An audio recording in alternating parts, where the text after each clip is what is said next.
Salve amigos do canal Detetives Vascaínos, tudo bem? Vamos juntos nessa mais uma vez e agradecendo a você o apoio do nosso trabalho. Vamos que vamos, trazendo as últimas notícias do Vascão para você nesta segunda-feira. Antes de mais nada, me ajude com seu like, sua inscrição, seu compartilhamento e venha fazer parte dessa comunidade esportiva no YouTube. Bom, meus amigos, a semana se iniciou com ela a promessa de seguir com a reformulação no departamento de futebol e colocar a casa em ordem visando 2024.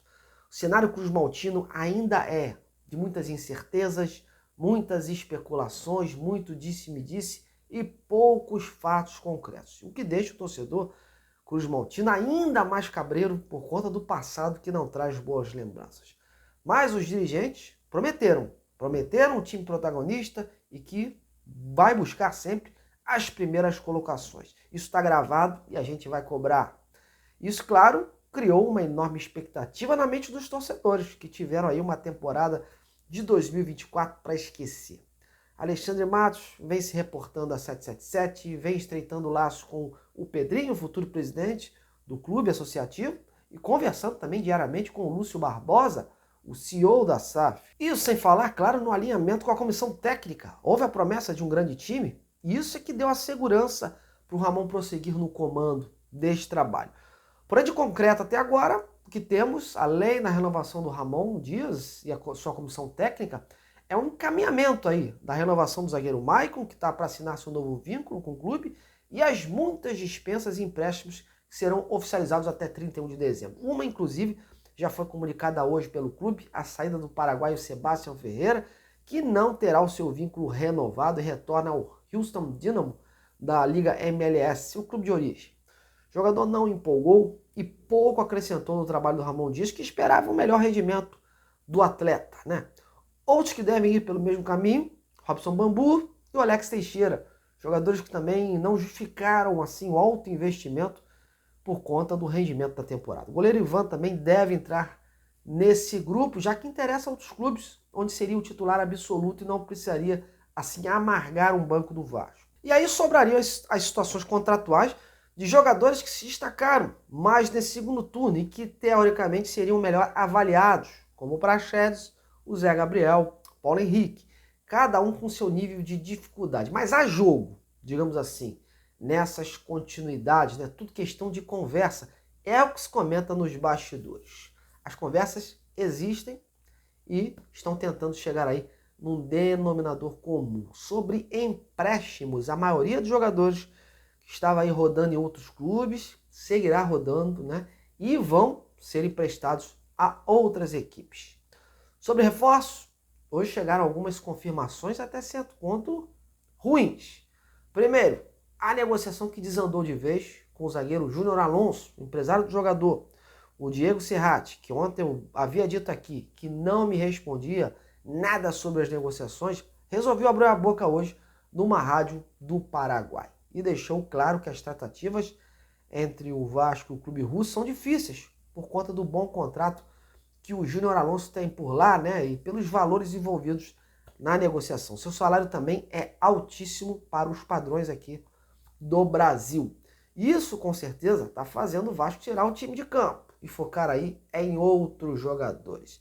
E o nome que acabou esquentando de ontem para hoje foi do chileno Benjamin Kusevic, que pertence ao Curitiba, viu? Ontem eu já tinha trazido aqui essa possibilidade, não havia confirmado, mas hoje a coisa esquentou mesmo e há sim um interesse. Óbvio que o nível não é igual do Júnior Alonso, mas ao que parece o Vasco demonstrou esse interesse, até porque o seu empresário, o André Cury, tem boa relação com o Vasco, porque agencia também o Gary Medel e participou da negociação com o Ramon Dias. E ele, na época do Atlético Mineiro, diga-se de passagem, quando o Alexandre Matos comandava o futebol, o André ofereceu esse jogador ao Atlético, mas não houve aí, né, uma situação de acordo. Cogita-se que o Vasco vai tentar o empréstimo do jogador, mas o Curitiba, a princípio, prioriza a venda. As conversas entre as partes vêm acontecendo e a gente deve ter aí novidades, de repente, até o final desta semana. E essa notícia causou uma certa polêmica entre os torcedores que não veem no Kusevich um jogador que agregaria ao Vasco nesse momento. Até porque no Curitiba o seu rendimento foi muito ruim e o time acabou rebaixado. Eu deduzo que essa contratação, caso seja feita, seria para compor elenco, porque não resolveria os problemas do Vasco. E eu acho também o seguinte, não dá para gastar a vaga de um estrangeiro num jogador que vai acrescentar muito pouco a esse elenco. O Vasco está precisando pensar mais alto e vai precisar de peças também ofensivas. E o mercado sul-americano é ótimo nesse sentido. Então, vamos deixar aí nas mãos do Alexandre Matos para ver se vai rolar mesmo essa chegada. Em relação ao volante Fernando, de 36 anos, que vem sendo alvo de especulações do Vasco, hoje vem uma confirmação lá da Espanha de que o diretor do Sevilha informou que o jogador quer mesmo deixar o clube espanhol e retornar ao Brasil.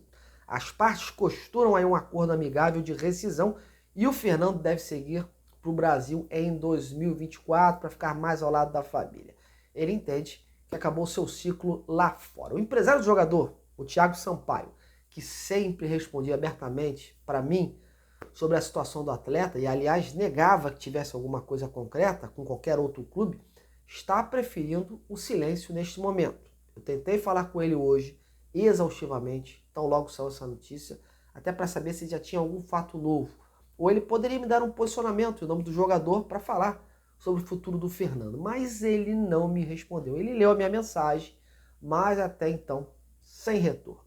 Acho que nesse momento ele não está querendo mesmo dar qualquer depoimento sobre a situação do atleta. E nas últimas horas, inclusive, surgiu uma informação de que o Cruzeiro quer o jogador e teria feito uma boa proposta. Bom, no Vasco, até onde eu sei, a procura aconteceu na época do Brax. E agora as informações de um suposto interesse no Fernando partiram lá da Espanha. Daqui do Brasil, nada. Mas vamos ficar de olho, né? Porque onde há fumaça, há fogo. E eu estou apurando alguns nomes de atletas que chegaram a mim nesses últimos dias e que poderiam aí estar no radar do Alexandre Matos do Vasco. Mas como eu não gosto de trabalhar com esse verbo poderiam, né? E eu não curto ficar especulando para gerar engajamento, likes ou visualizações, eu só vou informar ou postar, trazer aqui nomes quando eu tiver certeza, tudo apuradinho, beleza? Porque muitas vezes a gente traz um nome que só é observado e nem negociação acontece. Aí acaba o clube, ou o jogador sendo crucificado e o próprio jornalista aqui criticado por parecer que não existiu nada, né? Enfim, responsabilidade da informação é uma coisa que merece ser destacada, meus amigos, mas eu tô apurando, ok? Mas é isso, galera. O discurso do Vasco foi de que o Vasco faria um time aí para ser protagonista.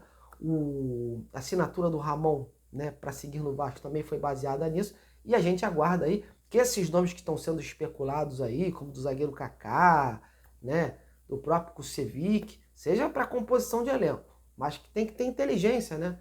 Porque contratar estrangeiro para ser banco, você está tirando aí uma vaga de um candidato, né, à titularidade do Vasco, que como muitos vão sair, tem que também fazer uma reposição ainda melhor, né? Mas vamos aguardar, meus amigos, tudo muito especulação, pouco fatos concretos, mas a gente segue de olho aí. Amanhã eu tô de volta com mais informações. Um grande abraço, até lá!